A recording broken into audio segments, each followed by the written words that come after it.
Gjörðu svo vel. Ég ætla að segja sögur Bakkabræður. Einu sinni í tunglsljósinu og stjörnubirtu voru Bakkabræður út af hestbaki. Tveir voru að teyma merinni en einn var á baki henni. Eftir smá stund fannst þau eins og einhver maður væri á hestbaki alveg þétt hlið við bróður þeirra. En skrýtnasta fannst þeim að hann sagði aldrei orð. En þeim heyrðist hann segja við hvert tölk í hestinum: Kári, Kári, Kári. Sá sem var á hestbaki, hann ákvað að fara aðeins hraðar og gá hvort hann myndi ná að strjúka þennan pilt af sér. En allt því hraðar sem fór, því hraðar heyrði hann Kári, Kári, Kári.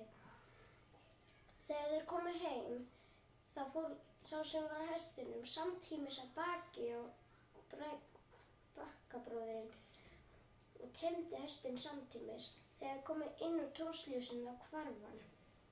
Og Bakkabræðurnir föttuðu aldrei hvað þessum dularfulli og skuggalegi maður þetta var.